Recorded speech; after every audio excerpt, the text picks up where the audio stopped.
jùjú ni bàbá fújì àti fọ́ọ̀mù báǹdì tèmi ní 1975 kò ì tí ì sí fújì by then tí fújì ò bá play jùjú ń sìn wọn ò lè play. àwa lè sọ pé mo dé Èkó ní 1967 gbàtí mo dá Ajégúnlẹ̀ yẹn mo rúlu Ajégúnlẹ̀ yẹn gan mo di number 1 l'Ajégúnlẹ̀ èmi lè mú Wáìkì lọ́dọ̀ ẹni tó kọ́kọ́ bá play. Ṣẹ́gun Adéwálé gan ò tí ì bẹ̀rẹ̀. Ṣẹ́gun Adéwálé kàtígórì kan náà la wà. àwọn Sàní Adé náà.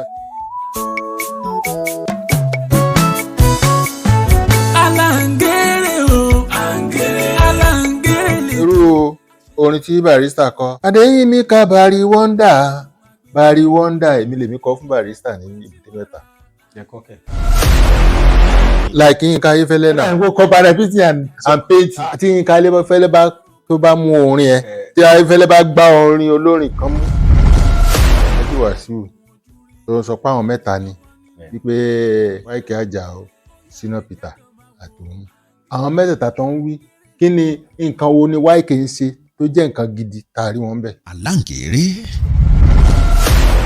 mo gbédè o búrẹ́dì ẹni tí ò lówó méjì kó rà kan o mo gbédè o búrẹ́dì. Àlàǹkèrè lètò bóyá ló mọ ohun ojú rí kọ́gbọ́n nínú ohun ojú rí Àlàǹkèrè lètò. ìlú Ìṣẹ́yìn ni ètò Àlàǹkèrè tún wà. àwọn bàbá wa tí wọ́n ti wà ń diṣẹ́ orin tipẹ́ a tún wá bá lálejò lórí ètò wa lónìí. Èdùmàrè nìkan ló lè kó níyọ Èdùmàrè nìkan ló lè kó níyọ níbi kọ́wọ́ ṣiṣẹ́ kẹ́nu parí ẹ̀ Èdùmàrè nìkan ló lè kó níyọ. ó jọ bí nǹkan ọ̀rọ̀ Nàìjíríà jọ bí nǹkan bóyá ẹfun ní bèèdì ní àwọn ó mà jọ bí nǹkan yóò dáa yóò dáa yóò dáa náà ni láti ìgbà èwe irú wa títí ta fi láyà táyà wa fi ń bímọ ọmọ wa ti re ilé ọkọ yóò dáa náà ni. ọmọ ọmọ wa tún ti fẹ́ bímọ yóò dáa náà ni. tó Ọlọ́run jẹ́ ó dáa. àmín. bàbá mi lókè dákun jẹ́ ó dáa. àmín o. kó dáa lójú wa. àmín. káwa náà ṣe bí ọba. owó onírú owó aláta. gbogbo ọrọ̀ ajé àdúgbò yìí ni wọ́n ti pín háwọ́. nǹkan tó yẹ kọ́ ọmọ ìlú jẹ wọ́n ti jẹ tán o. adẹ̀ kékékékéké awíwíwíwí ajámbúlá pariwo pariwo. eku wọn ọmọ pàrà ń tàdá tiwa. àwọn ò tiẹ̀ mọ́ páláre ń jà. orúkọ mi ni Ganiu Bọ́lárìnwá tí gbogbo èèyàn mọ̀ sí Sagini. Ganiu Bọ́lárìnwá Sagini. ṣé Muslim ni yín ni? Muslim ni mí. irú orin wo lẹ ń kọ? jùjú ni mo ń kọ. ṣé Muslim tún kọ jùjú ni? báwọn èèyàn ti mọ̀ wí even tẹ́ bá gbọ́ àwọn orin mi àwọn rẹ́kọ̀dù mi gan àwọn èèyàn máa ń sọ pé mi ò kì í ṣe Muslim but mi ò tí ì pé religion matter lórí. torí ọ̀pọ̀ èèyàn nígbàgbọ́ pé mùsùlùmí ló ní fújì kristẹni ló ní jùjú. no kí fújì tó dé àwọn orin kan ti ń exist. àwọn orin wo ló ń exist kí fújì tó dé? highlife wà ń bẹ jùjú dé after highlife ni jùjú dé. so before that before àwọn yẹn ẹ mọ̀ pé àwọn mambos àwọn mambo ní mambo orchestras àwọn ló wà. so gbogbo music yẹn náà kò ṣe pé bóyá wọ́n ṣe fún religion ẹlẹ́sìn kan. so anybody nínú highlife àrí Muslim bẹ́ẹ̀. even tẹ́ bá wo afrobeat náà ṣe rí Muslim nínú wọn. so Christian wà ń bẹ. ẹ̀sìn ò papọ̀ mọ́ professor nínú jùjú àti fújì. ìyàtọ̀ wà ń bẹ nígbà kan but now wọ́n ti dá lórúkọ mọ́ sápá. ìyàtọ̀ wo ló wà ń bẹ nígbà kan? ok fújì ó wá látinú Islamic song bíi wákà. ẹ rí i pé wéré náà ti bẹ̀rẹ̀. bẹ́ẹ̀ni. wákà náà fi ń jí wéré láti inú wákà tó bá ń dá náà ti mú ni wéré ti jáde. So láti inú wéré ni fújì ti jáde. So and then by then onífújì ò kì í ẹ lè rí dùrù lọ́wọ́ onífújì, ẹ lè rí kó lu jìtá, even talking drum gangan wọn kì í lò, sákárà gbagba. Èmi gan bá wọn jí wéré rí. ẹ jí wéré rí. Èmi gan jí wéré rí. ṣé ní jùjú náà lẹ fi ń jí wéré? No, nígbà tí mo sì wà ń Ìṣẹ̀yìn bí ní around 1965-66. Wow. So èmi gan jí wéré rí. So wéré yẹn a máa ń fi àwọn ẹlẹ́sìn Islam la máa ń fi jí àwọn tó ń gbààwẹ̀. Mo ń bọ̀ sá, ẹni fújì wá láti inú wéré wákà, níbo ni jùjú ti wá? jùjú wá láti inú mambo highlife, ibi tí jùjú ti jáde nìyẹn. Ẹ rí i pé jùjú foreign instrument la ń lò jù nínú jùjú gbà tí jùjú bẹ̀rẹ̀. Ká lo gìtá, ká lo bass gìtá, kí keyboard tó máa wọ̀. So àwọn gángan yẹn kóńgà, ẹ wo bàtà tán lò ń sìn nígbà tí jùjú tó wà a kì í lo bàtà. Bongo ló represent bàtà. Àwọn ìlú yẹn. Bongo krrrr, ṣé ẹ mọ nǹkan tó ń jẹ́ bongo? Bẹ́ẹ̀ni. Krrrr ka krrrr ka kó yàtọ̀ sí kóńgà o. Omele tá ń lò ń sìn yìí tí àwọn onígangan máa gbé omele kan dání, omele kejì, wọ́n ti face out kóńgà ni. Kóńgà ló ń ṣiṣẹ́ yẹn nínú jùjú tẹ́lẹ̀. Kóńgà ló máa mú, ṣé mọ̀ pé Orlando kóńgà mẹ́ta Orlando ń lò, bet àwa oníjù ti bí kóńgà olójú méjì ni. Gèrègé gègé gèrègé gègé kéńké kéńké kéńké kéńké. So òun ló represent omele. But now gbogbo ẹ ti wọnú ara wọn. Èmi máa ń sọ̀rọ̀ kan pé wọ́n bá ń pé ìkan fújì tóun ta fi ń kọrin ló yàtọ̀ nísìn. Tí fújì ò bá play jùjú nísìn wọn ò lè play. Àwa lè sọ pé jùjú ò play fújì. Àwọn ọmọ wa ń sìn ti ń play fújì o, because tẹ bá rí tí a bá pàdé Kàsìlà tí lè tàǹsìn bóyá fáǹsì onífújì ni, ó lè ní ká kọrin ẹnìkan fóun. Ká ní mo pàdé ẹ̀yin, mo ní kẹ́ fún mi ní Barrister nǹkan, ṣe lè fún mi. Ẹ mọ̀ pé Magasuku òun là á ta sí. Tí n bá rí i pé ó ga gan, mo lè wọnú Barrister lọ kí n mú bíi 2-3 jáde ńbẹ̀. So bẹ́ẹ̀ tí n bá rí i pé oníyẹ̀ ẹni tó kàn fẹ́ fi mí ṣe yẹ̀yẹ́ kan tàbí oníyẹ̀yẹ́ kan ni, ẹ kúrò lórí ẹ̀. màá sọ fún un pé jùjú làwa ń play. Bọ̀ tó bá jó wà ń bẹ̀. Ìyẹn ni pé ohun tó bá ṣe tì. Ilẹ̀ ló ń gbé. Music is music. Ó ti yé mi. Tó bá jẹ́ Pàṣọ náà lọ ní ẹ̀wọ̀ náà ẹ̀tẹ́rù wà lẹ́ǹkan. Pàṣọ màá mú ìtì ń bá lè mú bẹ̀. Tó bá jẹ́ Portable wọ́n ní kẹ́ wọnú ẹ̀ tó dẹ̀ ga sílẹ̀. Ṣé Ṣàṣù? Nísìnyí tí màá ní dájú léjú kálá máa rẹ́rìn. Ìyẹn ń jà yín lára láti jù lẹ̀.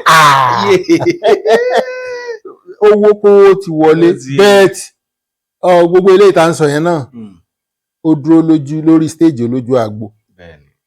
Tó bá wọ studio tó fẹ́ ṣiṣẹ́ jáde táwọn èèyàn máa gbọ́ sétí, òun láti ṣiṣẹ́ tó ní làákàyè. Báwo lẹ ṣe bẹ̀rẹ̀ iṣẹ́ orin yẹn gangan? Ẹ mọ̀ pé tẹ́yìn bá ní interest nínú nǹkan, ẹ mọ̀ mo sọ lẹ́ẹ̀kan mo ní pé mo ti jí wéré rí nísẹ̀yìn. So kò ń ṣe pé bóyá èmi mo lead wéré yẹn, but mo ní talent ìlù lílù. So talent yẹn gbà tí mo dẹ́kọ̀ ni mo lọ develop ẹ̀. Ọdún wo nìyẹn? Mo dẹ́kọ̀ ní 1967. Àdúgbò wo? Mo dé sí Ìtàfàjì. Ìtàfàjì? Lágbolé Onípọ̀nmọ́ ní Wílọ́bì ní Ìtàfàjì gangan. Àwa gangan lọ́mọ Èkó, àárín Èkó làwà. 1967. Ìyá gbà tí n kọ́ débẹ̀ mi ò play music, mo lọ wọ́n fi mí sí ẹnu ẹ̀kọ́ṣẹ́, mo lọ ń kọ́ṣẹ́ tailor. So ibi tí mo ti ń kọ́ṣẹ́ yẹn, tí mo bá ń bọ̀ láti ibi iṣẹ́, máa ń rí àwọn Àyìndé Bákàrè, àwọn Akin Àgbà àwọn yẹn ló ń rule Lagos Island by then. Àwọn Àyìndé Bákàrè, Akin Àgbà, style yẹn ló ń rule Lagos Island. Bí style táwọn Káyọ̀dé Fáṣọlá ń play yẹn. ok bàbá yẹn bá Ah, jẹ́ òkúta. Barrister ò tí ì dé ńgbà yẹn. So àwọn style tó wà nìyẹn. So music yẹn ó máa ń dose mi. So ló jẹ́ kí n lọ wá eléré kan join nígbà yẹn. eléré wo nìyẹn? À ń pe máa yẹn ní Adé ọmọ boy, ó wà ní Gàmbàrí ní Ẹ̀pẹ̀tẹ̀dọ̀. ṣé jùjú làwọn náà ń kọ? Jùjú. Àwọn Sunny Adé wà. Àwọn Sunny Adé náà gbà ẹni rẹ́kọ̀dù Sunny Adé wá wọ̀yàn àwọn Adé labour tó ń fọṣọ. pé Sẹ́yìn ò gbọ́ rí. Ìsìbí Sunny ló sọ bẹ́ẹ̀. Ó ní wá wọ̀yàn àwọn Adé labour tó ń fọṣọ. Wọ́n ń fọṣọ tọ̀sán torú. Ẹ lọ tó bóyá ó lè wà ní YouTube àbí kìíní, ẹ lọ search fún. Nígbà yẹn eléré tó bá máa play, either you play Sunny style or you play Obey style. Tó o bá mú kan nínú méjèèjì gan, wọn ò ní recognize ẹ. Irú Adé ọmọ boy tèmi ń wí yẹn, òun á yà síbí. Later ni mo lọ join Simon Saw yẹn ń play bí Obey. Simon Saw. Yeah. So Ṣẹ́gun Adéwálé gan sì wà nínú ọ̀dọ̀ ẹni tó ń bá play ńgbà yẹn. Ṣẹ́gun Adéwálé gan ò tí ì bẹ̀rẹ̀. Ṣẹ́gun Adéwálé kàtígórì kan náà la wà àti Ṣẹ́gun Adéwálé. Prince Adékúnlé ti bẹ̀rẹ̀. Àwọn bàbá wa nìyẹn. Gbogbo àtàwọn òbí ń rè nìyẹn. Prince Adékúnlé. Tó bá mú Obey, wàá mú Prince Adékúnlé. Later ní Ṣẹ́gun Adéwálé. Ìgbà tí Ṣẹ́gun àti Shina Peter máa fọ́ọ̀mù báǹdì wọn. By then mo ti ní báǹdì nígbà yẹn. now ìgbà tẹ́ padà dọ́dọ̀ ẹni tẹ́ sọ yẹn ẹnì kejì yẹn ṣé bẹ̀lẹ̀ tí wàá tún farabalẹ̀ lóye iṣẹ́ yẹn sí ni? Mo lóye sí i dáadáa níbẹ̀ yẹn because the man play pure Obey style and then ó tún fi tiẹ̀ náà kún so ibẹ̀ yẹn gan ni mo ti tún lóye. Later ọ̀dọ̀ Simon Saw ẹ̀ mo wà tí YK fi dẹ́kọ̀. Ibo ni Simon Saw yẹn wà ń gbà yẹn? Ó wà ní campus. Okay. Campus ló wà lẹ́kọ̀ọ́. Ọ́fíìsì ẹ̀ wà ní Apọ́gbọ̀n ní Ẹlẹ́gbàtà. Àtọ̀dọ̀ wọn lẹ ti dá dúró àbí? No, ọ̀dọ̀ wọn kọ́ ni mo ti dá dúró. A tún bẹ̀rẹ̀ play ìgbà tá a kúrò ńbẹ̀. Mo bá AUC Abíọ́dún play. Àwọn ti dolóyè kan ní Ìjẹ̀bú-Ìbẹ̀ fún. After yẹn la lọ bá Arọ́adé play. So láti ọ̀dọ̀ Arọ́adé ibẹ̀ ni àwọn báǹdì kan tí wàá pè mí pé kí wọ́n máa lead wọn l'Ajégúnlẹ̀. That was 1972.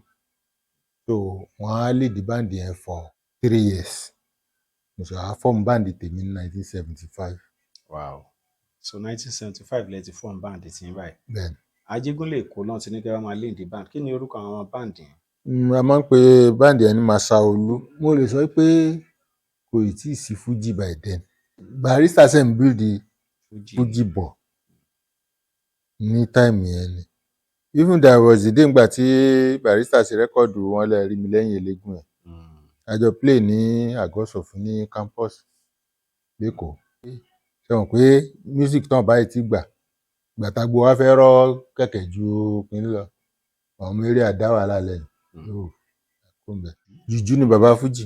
lọ́la jù sọ fún mi níjọ́ kan wallahi rọ́bọ̀lẹ̀ kàhábà bọ́kọ́bá tó ní ẹ̀mí ìbúra ó lóun ṣe wàhálà díẹ̀ lórí Fuji. bẹ́ẹ̀ nítorí ẹ̀rù máa ń bọ̀ tó ń bá ń gbọ́ Sunny tó ń bá ń gbọ́ Obey tó ń bá ń gbọ́ YK Dairo ọmọ ẹ̀rù máa ń bọ̀ pé báwo là ń fẹ́ gbé. Ọ̀làǹgèrè.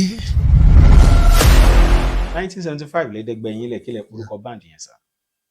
Sagini, the young controller, Sagini and his United Brothers. It is because pé mo young so 1975 lẹ dá báǹdì yín lẹ̀. bẹ́ẹ̀ni Báǹdì ti pé 50 years báyìí. lágbára Ọlọ́run. From that Ajégúnlẹ̀ ni ẹni tó wá pè mí sí báǹdì yẹn gangan tí wàá pè mí. Wọ́n rí i pé ìgbà tí mo dá Ajégúnlẹ̀ yẹn mo rúlu Ajégúnlẹ̀ yẹn gan. Jẹ́ pé mo di number 1 l'Ajégúnlẹ̀. So ẹni yẹn àwọn wa ń bá máa nǹkan play Prince Adéloyè Wúrà Fàdákà. So wọ́n á jà wọ́n á kúrò lẹ́yìn ẹ̀ wọ́n á fẹ́ túká wọ́n á pè mí wọ́n á sọ pé ẹnìkan wà ní Ajégúnlẹ̀ o bí ó bá ń play lọ́wọ́ òbí lẹ máa pè ó wọ́n á ní wọ́n bá ní kó rọ́pò mi wá. So by then YK ti form band títí ẹ̀ ń gbà yẹn ọ̀dọ̀ èmi lè mú YK wọ lọ́dọ̀ ẹni tó kọ́kọ́ bá play but ó form band ẹ̀ síwájú títí mi because òun ní ambition pé òun fẹ́ dá band lẹ̀ bí kéèyàn pé òun wá kọ́ṣẹ́ lẹ́kọ̀ọ́ lòun ṣe wá láti sẹ́yìn èmi kọ́ ni mo mú lọ sí Èkó bẹ̀ tèmi ló wá bá lẹ́kọ̀ọ́ ó dẹ̀ sọ fún mi pé òun fẹ́ máa bá eléré play mo ṣe wá ní òkà ta ló lè bá play mo ṣe kọ́kọ́ mu lọ sọ́dọ̀ ẹni tèmi kọ́ bá play kúkú rẹ̀ àdé ọmọ bọ́ọ̀ so bẹ́ẹ̀ tí òun ní ambition pé òun fẹ́ dá band lẹ̀ so gbàtàjọ dọ́dọ̀ Àárọ̀ Adé látọ̀dọ̀ Àárọ̀ Adé lòun ti fọ́ọ̀mù band títí ẹ̀ even àjọ fọ́ọ̀mù band YK gan ni òun ti fọ́ọ̀mù band tiẹ̀ gbogbo àtẹ̀mí fi ń lead band kan lájégúnlẹ̀ òun ti fọ́ọ̀mù band tiẹ̀. ìgbà tẹ́ dá band yẹn lẹ̀ láti 1975 yẹn báwo ni ìrìn àjò yẹn ṣe wá nà rírí yín díṣẹ́ orin jùjú. wọ́n ní iṣẹ́ téèyàn bá ń ṣe téèyàn ò bá filẹ̀ á padà gbèyàn náà ni ojúrí tó jẹ́ pé even àwọn ẹbí gan sọ wá dọ̀lẹ ìwé sísítà mi gan sọ pé ṣebí iṣẹ́ tó lọ làwọn fi ẹ́ sí ó lọ kọ́ṣẹ́ tó lọ ó lọ fi music bẹ́ẹ̀ tèmi dẹ̀ ti rí light níbi tí mo ń lọ wípé ọ̀nà wà níbi kìíní yìí bẹ́ẹ̀ tí nínú ọ̀pá nínú ọ̀la ọmọ pàǹdọ̀rọ̀ dàgbà. kódà ìgbà lè ṣe rẹ́kọ̀dù àkọ́kọ́. 1990. 1990. kílẹ̀ pàkọ́lé ẹ̀. Fine bread. Fine bread. Fine bread. ẹ̀ ń ta búrẹ́dì ni. àwọn èèyàn máa ń béèrè bẹ́ẹ̀ náà ọ̀dọ̀ mọ́mì mi ń ta bread bẹ́ẹ̀ kò ń ṣe pé mo ti ẹ̀rọ ń lọ bí síbi bread tí mọ́mì mi ń tà mo kàn rò pé kí n fi create identity because mo ṣe bẹ̀rẹ̀ ó funny mo gbé dé o búrẹ́dì mo gbé dé o búrẹ́dì ẹni tí ò lówó méjì kó rà kan o mo gbé dé o búrẹ́dì music ṣe wá bẹ̀rẹ̀ ọ́nì sàǹtẹ̀ tí ń retí ó ti dé o ẹ ò lè jó ẹ sá máa mi ìjó olóyin. Fine bread ni lóòótọ́ ẹ fi call attention àwọn èèyàn pé mo gbé dé o. so àwọn èèyàn bá even tì náà gan àwọn míì tán bá sì rí mi wọ́n sì ń pè mí bàbá ní búrẹ́dì. torí mi náà wò èwo ni second record sir. mo pè yẹn ní live am. ẹ̀yin àti ẹlẹ́jọ́ ń fà. náà mo kàn fi sọ̀rọ̀ generally fún àwọn èèyàn níbẹ̀ mo ti kọrin èèyàn ní níbi mẹ́ta kó má fi kàn síra ẹ̀ má ṣe ohun tí ó dáa má hùwà tí ó dáa má gbèrò tí ó dáa má ta fà sókè kó wá yídó borí kò sóhun tó bò ó tó bá dáná nílé èéfín aṣọ níta iná bá ń jó lóko aṣòfófó màjàlá aṣòfófó bẹ́ẹ̀ tí a ní ọmọ tẹ́ mú yí oṣù ẹ̀yìn bó tiẹ̀ ṣàyẹn dárí ìjọmọ jùlẹ̀ fílẹ̀ jùlẹ̀ fílẹ̀ jùlẹ̀ fílẹ̀. ọmọ tó ṣe kí lẹsẹ yìí. ọmọ tẹ́ mú yí oṣù ẹ̀yìn bó tiẹ̀ ṣẹ̀yìn ẹ dárí ìjọmọ fílẹ̀ ẹ jẹ́ kó rọ́nà lọ. jùlẹ̀ ọmọ wo ló ń mú gbà yẹn. ohun tó júrí náà ló. so iṣẹ́ jùjú náà tún ní àwọn ìdojúkọ tó pọ̀ gbà tá a bẹ̀rẹ̀ jùjú ṣe mọ̀ pé nǹkan Yorùbá ó máa ń yàtọ̀ oríṣiríṣi ló sì wà ń gbà yẹn bí kó kẹ́lòmíì lọ sí play kó lanu kó máa pẹ̀jẹ̀ lẹ́nu bí kó dé play kó kàn má mọ nǹkan tó kàn happen bí kí malaria bò lórí stage ààrẹ tó ti slump lórí so ó ti wà láti tètè kọ́ sí nǹkan bẹ́ẹ̀ tí ń sìn ayé ti dẹ̀rọ̀ wọ́n tẹ̀ lè máa bú yàrá wọn bẹ̀nsìn láfíà náà bá tún parí àbá dànù wọn á tún kíra wọn. èwo ni rẹ́kọ̀dù kẹta. Be Wise bẹ́ẹ̀ ni mo ti sọ pé àgbà tí ó lẹ́sẹ̀ ńlẹ̀ kó yá lọ́gbọ́n nú àgbà tí ó lẹ́sẹ̀ ńlẹ̀ kó yá lọ́gbọ́n nú igúngbọ́n ó sẹnu ẹ̀ ní kọ́kọ́rọ́ àkàlà náà gbọ́n ó ṣẹnu ẹ̀ lábúrò èmi tí mo mọ̀ wípé ẹsẹ̀ mi ṣe tínrín ìgbà tí mo gbọ́n mo yá àrọ̀ mẹ́sẹ̀ alágbára àgbà tí ó lẹ́sẹ̀ ńlẹ̀ kó yá lọ́gbọ́n nú. Èwo ni kẹrin? Ìkẹrin yẹn mo ṣe sínú wardrobe lẹ́kọ̀ọ́ ibẹ̀ ló jáde sí ó dà ní pósù wà ń bẹ̀ sí. Wardrobe báwo? Ilé? Ní wardrobe ló wà. Kí ló di lọ́wọ́? Ẹ ṣe mọ̀ pé now àwọn face problem tí artist face ń sìn tá a ti face láti ìgbà tèmi ti bẹ̀rẹ̀ sí ní ṣe record àti bẹ̀rẹ̀ sí ní face problem yẹn wá. We are the artists, arranger, producer, marketer,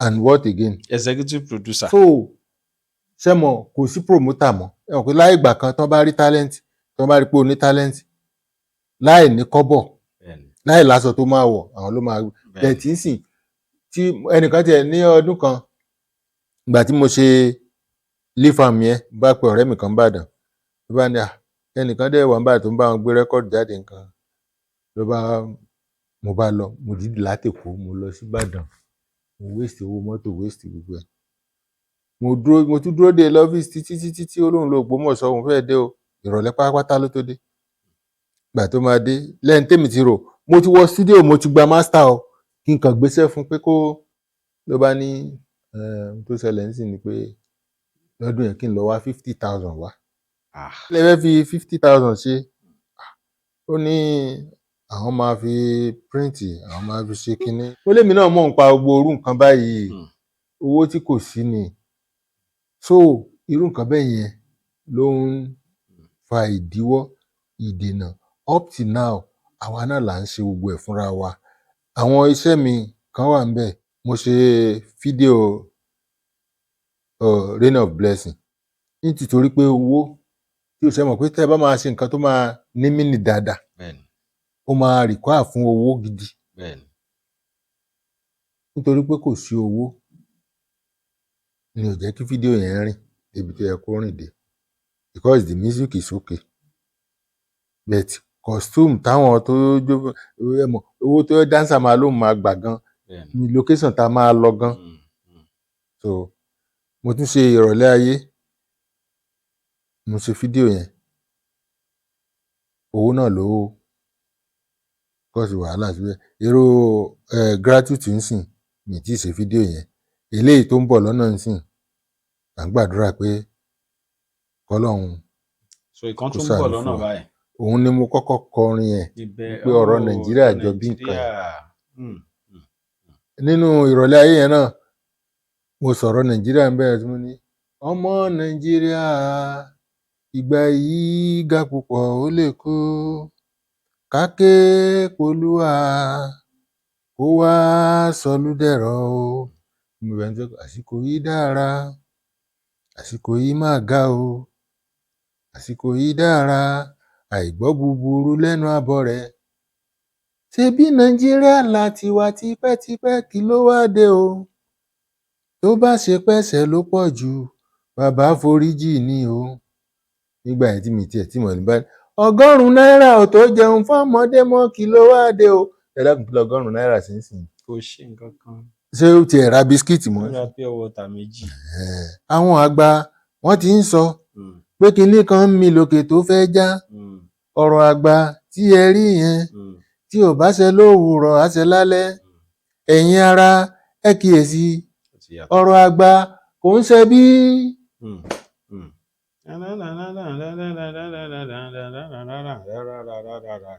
ṣe rí ibi tẹ́ lọ yẹn ẹ rí i pé orin yẹn gan-an ń ṣe ti Barrister. orin àwọn ṣé wúrà fàdákà kọ́ ni ibẹ̀ ló ti jáde so ó máa ń wọnú ara irú orin tí Barrister kọ Adéyínmíkà Barry Wonder èmi lèmi kọ fún Barrister ní Èbúté Mẹ́ta wọ́n wá pàtí wa ní pàtí àwọn sìmẹ́ǹtì àwọn ọ̀rẹ́ Barrister ni wọ́n á jó wá náwó fún mi lórí stage èmi mo kọrin Àgbájé lọ́la Barry Wonder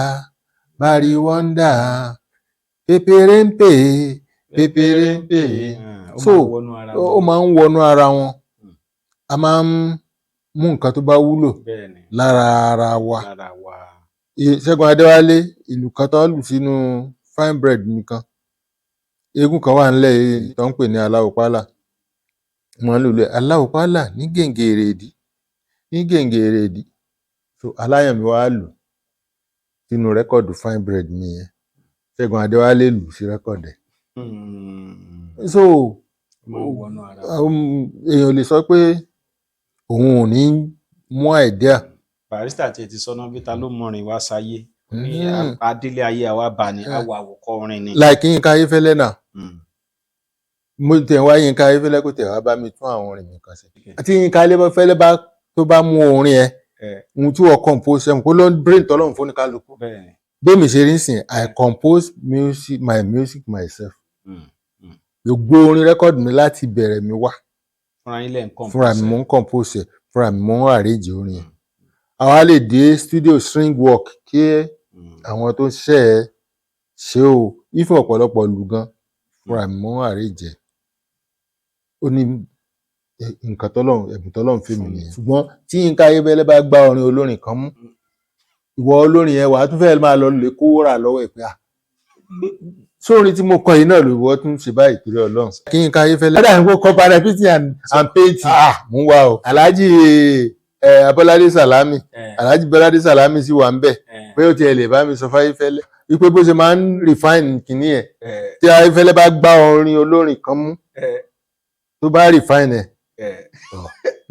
tóun náà bá lo òun náà fi nífẹ̀ẹ́ fi àjẹmí ìṣòwò kó ti lówó wọn lọ́mọdé lówó ló ń ṣègbọn kọ́ńdákọ́ńdá kí lágbàlagbà sẹnu gọ̀ǹgọ̀ tí ò jẹ́ kó dá tọ́rọ́ ní. tóun náà bá lo òun náà á pè mí á. bọ̀ tó wà nílẹ̀ ẹ̀dùnú táwọn kan wò wá báyìí tán ní kí a compose fáwọn kọ ẹ lè ṣe yẹn náà fún wọn. tán bá sọ nǹkan tán fẹ́ compose lé lórí. Sàgínì Èkó lẹ́wà kí ló wá sọ yín dára sẹ́yìn.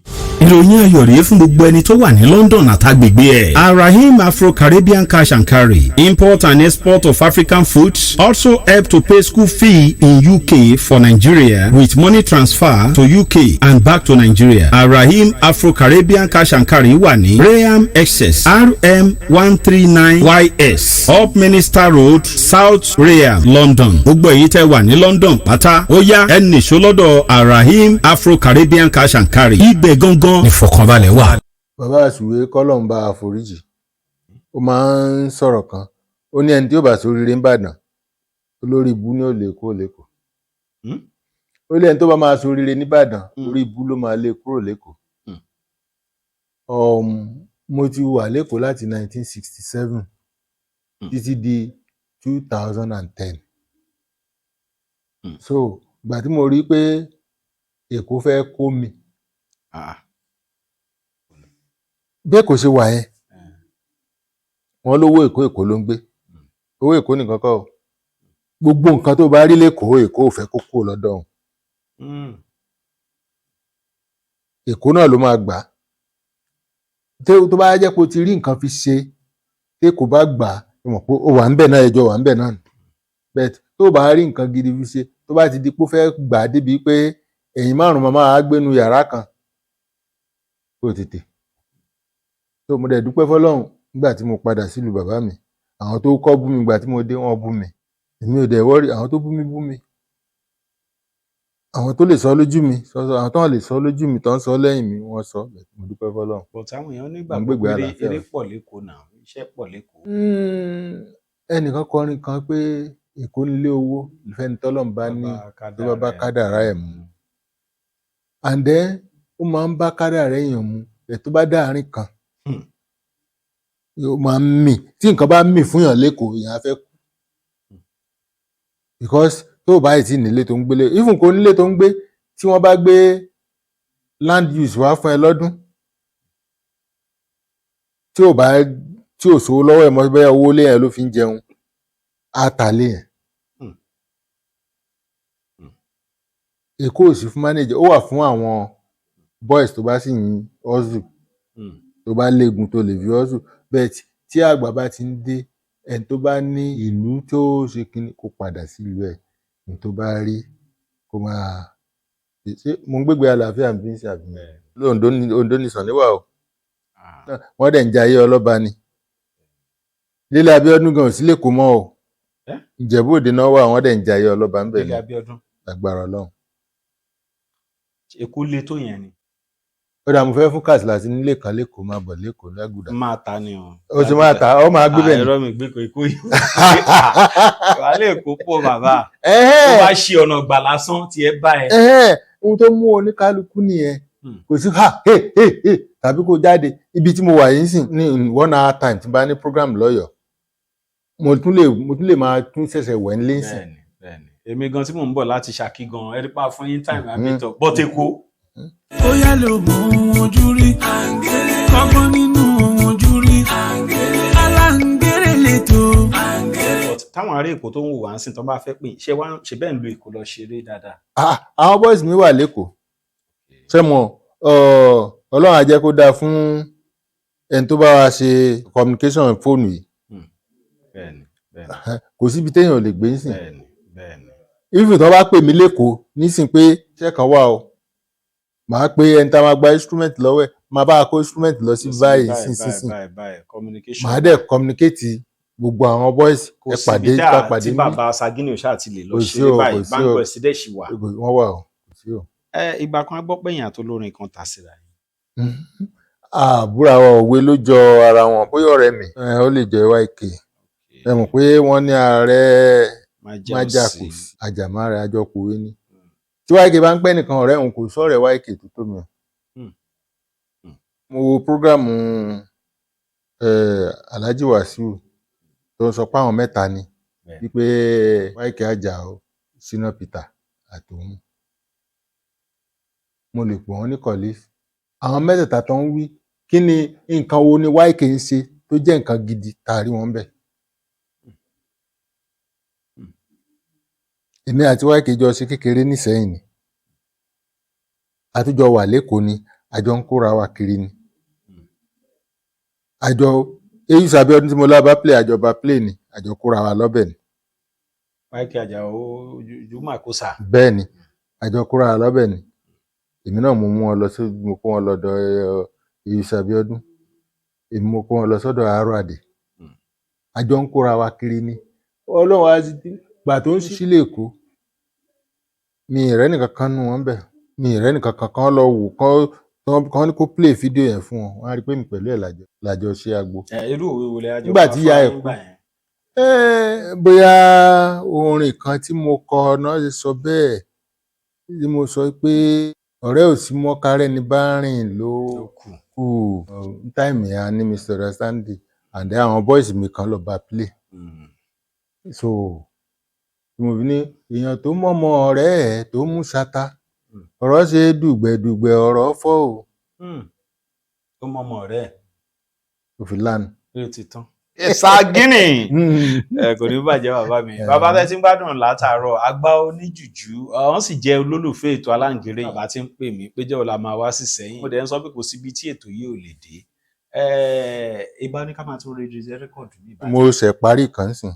But the problem is that nílùú tá a wà yìí ṣe mọ̀ pé nǹkan tí artist fi ń gbéra ń sìn local artist ni pé ẹ̀ ń ṣe launching. And then níbí báyìí wọn cherish gbogbo irú nǹkan bẹ́ẹ̀ yẹn. So kò dẹ̀ bí wàá dẹ̀ lọ print CD nsìn tó bá máa print CD tó kéré jù nsìn wàá bẹ̀rẹ̀ láti 1000 copies lọ sókè. 1000 copies dẹ̀ owó ni. At least ẹ̀ bá máa print 1000 copies nsìn àti jákẹ́ẹ̀tì àti gbogbo ẹ̀ at least a máa kó bí 350,000 lọ. Òkèrè pátápátá. So tí ò bá tiẹ̀ jù bẹ́ẹ̀ lọ. tó owó tó bá dẹ̀ ta 1000 copies yẹn o ì tí lè rí géènì bẹ́ẹ̀. Àtọ́. Àfi tí ó bá ń ta bí 5000 copies 10,000 copies. So nísìnyí YouTube Audiomack là ń kóṣẹ́ sínsìn. Ṣé iṣẹ́ yín wà ní YouTube báyìí? Iṣẹ́ mi wà ní YouTube àwọn fídíò mi wà ní àwọn iṣẹ́ mi wà ní Audiomack. So mo kàn máa appeal sáwọn èèyàn kan jọ kó máa bá mi wo iṣẹ́ mi kó máa bá like iṣẹ́ mi follow ìfẹ́ mi kàn máa share ẹ̀. sọ báwọn èèyàn bá fẹ́ gbọ́rin lórí Audiomack. tí wọ́n bá ti kọ Sagini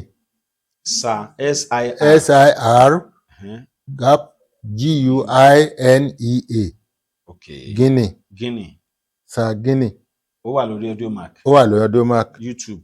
ó wà ní YouTube. Okay. So kànjọ iṣẹ́ orin generally tí ó bá ti sí rògbòdìyàn yẹn kò lè ṣe star. pé ká tàùn síra wa yẹn ìyẹn kọ́ ló ní kí music ta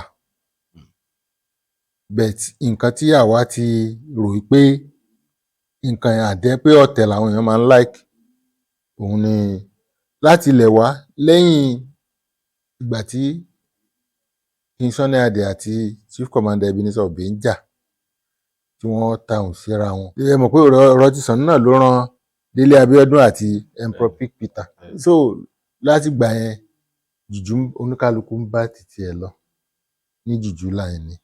So ìyẹn ò ní kéèyàn má débi tí èèyàn máa dé. Tí wọ́n bá rò pé bóyá ìyẹn ló ń jẹ́ kí Fuji máa gòkè.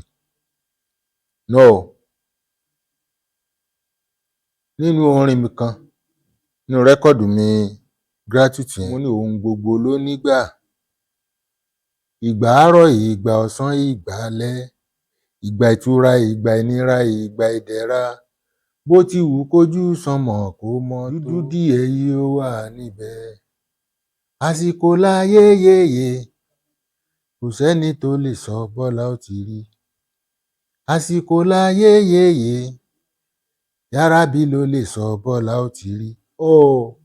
Nígbà tí jùjú dé highlife ló ń lùgbà.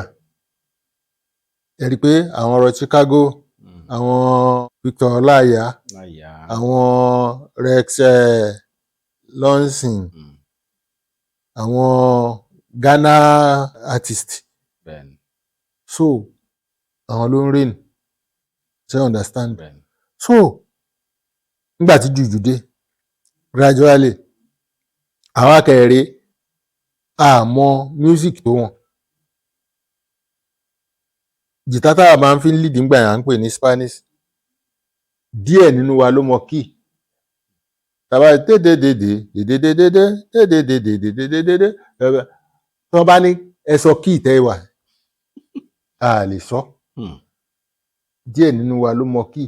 Ṣùgbọ́n àwọn alálàìfù yẹn wọ́n á ní fún mi lọ bá mi lọ sí GSAP lọ sí kìíní lọ tí wọ́n bá ní káwa lọ síbẹ̀ àwọn ò pé ó yá sá tẹ̀ nǹkan fún mi tẹ̀ kí n gbọ́ tó bá tẹ̀ lórí tiwa.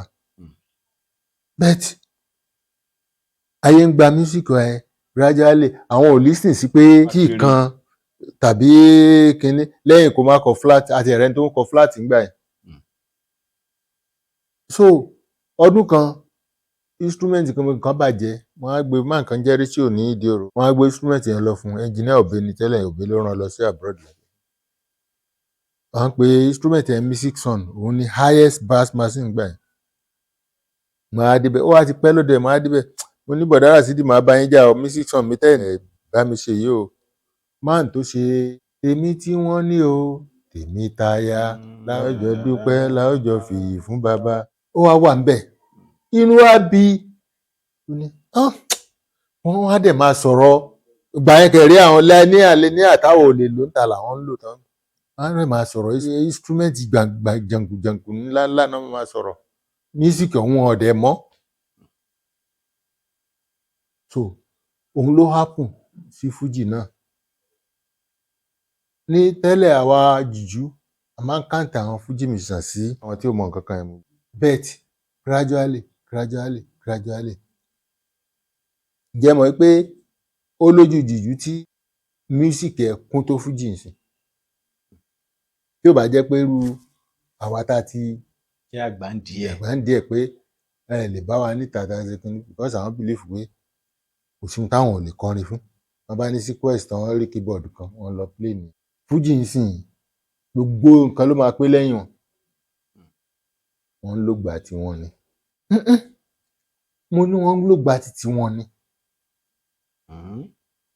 Kí hip hop tó dé reggae àbí afrobeat kí làwọn hip hop ń play lẹ́nu nígbà tó kọ́kọ́ tí hip hop kọ́kọ́ bẹ̀rẹ̀ hip hop kọ́kọ́ ń bí kán máa rap kí wọ́n máa sọ jágajàga kán máa ṣe kinní nísìnyí wọ́n ti ń play real music wọ́n ti mú gbogbo ẹ̀ mọ́ wọ́n mú calypso mọ́ tẹ bá wo hip hop míì sìn calypso ló play ń bẹ̀ ìmíì wà ó play high life àwa tá a jẹ́ musician la mọ pattern tán bá Sasu ẹ mọ̀ pé wà tóun náà kọ́ bẹ̀rẹ̀ music ẹ̀ ò nítumọ̀ ó kàn wí nǹkan kan kinní kan tẹ̀lé gbogbogbò nísìn òun náà ó ti wọ high life lọ díẹ̀ wọ́n ti ń play South Africa music nísìn calypso wọ́n ń play calypso nísìn so sẹ́mọ̀ gbogbo calypso nǹkan kan tá à ń wí yìí sìn ó lójú onífújì tẹ lè béèrè lọ́wọ́ ẹ̀ tá a sọ pé ìkan jẹ́ calypso ìkan jẹ́ rumba now ohun tó wá bà music jẹ́ jù ni pé gbogbo instrument la fẹ́ lò ń sìn ẹ lọ play music àwọn Chief Ebenezer Obey àti King Sunny Adé ayé àtijọ́ tẹ bá lọ bí Fine Bread nìyẹn náà ẹ play gbogbo the general music ẹ play ẹ rí pé gbogbo nǹkan á yọ níkọ̀ọ̀kan ẹ wo ẹ kìlọ̀ fọ́mọdé ṣé àwọn pé tẹ bá ń sùn lójú oorun kíkì táyà bá tán a sì bí ẹni pé ó ń wá láti pé àwọn áńgẹ́lì kan ló ń gbé bọ̀ but now we want to dancing iná lẹ tàn yín sìn bàbá tó rí kọ́lọ́dì wọ́n fẹ́ tàn sí bàbá tó ó dẹ̀ níbi tó ń kálukú ti ń ṣiṣẹ́ bẹ́ẹ̀ gbogbo ẹ̀ la fẹ́ papọ̀ pátápátá maracas nígbà táwa bẹ̀rẹ̀ music àwọn instrument tó wà nígbà yẹn guitar kan bass guitar kan conga drum bongo claps kẹ́kẹ́kẹ́kẹ́kẹ́kẹ́ igi méjì tá a máa ń gbẹ́ra wọn yẹn maracas nísìn kò sí mọ́ àbẹ́yìn rí eléré tó ń lu kò sí maracas mọ́ kò sí bongo náà mọ́ à ń pe kinní kan láfúṣe yẹn stereo ló máa ń fún music a máa ń yí báyìí ni inú igi náà wọ́n ṣe rin yẹn síbi chain nínú igi bẹ́ẹ̀ wọ́n á ti yà òun lẹ́bẹ̀ bá ń gbọ́ music Sàní Àbídí lẹ́bẹ̀ ń gbà kò sí gbogbo ẹ̀ mọ́ so ọwọ́ àwọn ìta wa dàlú nísìn a fẹ́ lo bàtà a fẹ́ lo gángan tẹ bá tẹ gángan ẹlòmíín lo gángan mẹ́rin tí kò dẹ̀ ní gbogbo àti wàá papọ̀ tán bá lo mixer sìn lórí console yẹn wọ́n bá jẹ́ 32 channels gbogbo ẹ̀ ni wọ́n fẹ́ lò tán tí rẹ́kọ̀dù bá jáde kò á ní sí space fún ká gbọ́ message tó wà ń bẹ̀. ìkan tó èyí tó dùn nínú ẹ̀ gan ẹ lè má lè gbọ́ ó lè jẹ́ underground ló máa dún. nǹkan kan máa ń kó bá àwa jùjú àti fújì tá a mọ̀ tá a bá fẹ́ ṣe rẹ́kọ̀dù nísìnyí a lè ṣe sáìdì kan ní bíi 15-18 minutes a lè kọrin kan tó dùn ó lè má ju 3 minutes lọ àti kọjá lórí ẹ̀ àbí kó má ju 2 minutes lọ a kọjá lọ lórí ẹ̀ bẹ̀tẹ̀ àwọn hip hop nísìn ẹ mọ̀ pé 2 minutes 3 minutes ó pọ̀ pátápátá 3 minutes so nọ́mbà tó dùn yẹn wọ́n á play ẹ̀ so wọ́n á lè ṣe track yẹn ó lè jẹ́ 4 ó lè jẹ́ 5 nínú 5 yẹn ẹ̀rí kan tẹ́yìn máa like ń bẹ̀ àwọn àárí kan tó máa like ń bẹ̀ ẹlòmíràn àárí kan tó máa like bẹ̀tẹ̀ àwọn á kàn kó gbogbo ẹ̀ àádẹ́ kọjá lọ lórí ọ̀nà tó smooth ok ìgbà tẹ́ ń bọ̀ lábẹ́òkúta ń sìn ó lọ́nà ṣe rí ẹ kọjá níbi tó smooth ẹ wọ pothole ṣẹ́wọ̀n pé báyìí pa kàn dúró lórí ọ̀nà tó smooth yẹn tá a dẹ̀ ṣẹ́lẹ̀ lórí tó smooth lọ ṣẹ́wọ̀n pé tá a bá máa débi galloping tó bá yẹ tamurege la fẹ́ jó ń bẹ̀ á kò tí mo tamurege tamurege tó bá jẹ́ ètò máa lọ wà á lọ bẹ́ẹ̀ bẹ́ẹ̀ àti tamurege àti gbogbo ẹ̀ nínú orin mi rẹ́kọ̀dù mi gratitude mo kọrin kan ẹ̀yin olórin mò ń kí yín Ọlọ́run á ràn yín lọ́wọ́ ẹ máa kọrin ọgbọ́n ẹ máa sọ̀rọ̀ tó mọ́gbọ́n wá kì í ṣe kàkàn kọrin sá kó má tiẹ̀ mọ́gbọ́n dání ẹ̀yin olórin òjíṣẹ́ ní ẹ rọra torí láyé Dáfídì orin ni wọ́n fi ń jagun bọ́rọ̀ kan lè lálejò orin ni wọ́n fi ń sọ bẹ́ẹ̀ ni mo ti ní torí pò ṣòro ó sọ òwúyẹ ọ̀rọ̀ ṣòro ó sọ òwúyẹ orin ṣòro kọ orin. Sagini náà la ti ń gbádùn láti bí ìṣẹ́jú mélòó kan. Ẹ fẹ́ fáwọn èèyàn ní ẹ̀rọ ìbánisọ̀rọ̀ yín sí gbogbo àwọn tó bá fẹ́ pè yín bóyá wọ́n fẹ́ pè yín fòde eré tàbọ́n ní ìbéèrè kan tàbọ́n fẹ́ support iṣẹ́ yín lọ́nà kan àbí òmíì wọ́n tilẹ̀ lè download gbogbo iṣẹ́ wọn lórí Audiomack ẹ lọ wo lórí YouTube Audiomack Sagini SIRGUINEA Sagini ẹ̀rọ ìbánisọ̀rọ̀ tẹ́ lè pè wọ́n sí ni wọ́n fẹ́ sọ báyìí fún gbogbo ẹ̀yin tẹ́ bá fẹ́ support wọn tàbí fẹ́ pè wọ́n fún òde iṣẹ́ ṣàjẹ náà wà lọ́wọ́ yín. Kò sí èyí tó bá fẹ́ ń bẹ̀ ni. Gbogbo ẹ̀ ló wà ẹsẹ̀ ẹ̀rọ ìbánisọ̀rọ̀ táwọn èèyàn lè pè yín sí sà.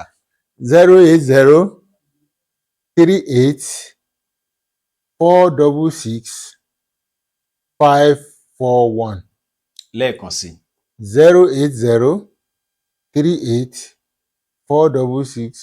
08038466541. Ó wá ṣeé ṣe kí ẹ máa lọ ẹmọ̀ bí ọ̀rọ̀ Nàìjíríà ṣe rí. Ẹ lè pè kejì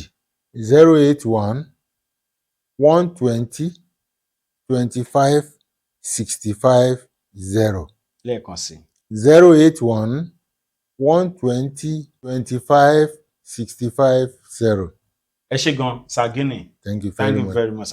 Àtàrọ̀ tẹ́ ń dárúkọ yẹn ẹ̀ dárúkọ olórin kan wà tó ń jẹ́ Champion Kúnlé Òpíò. Ọ̀rẹ́ mi ni píò píò píò píò píò píò.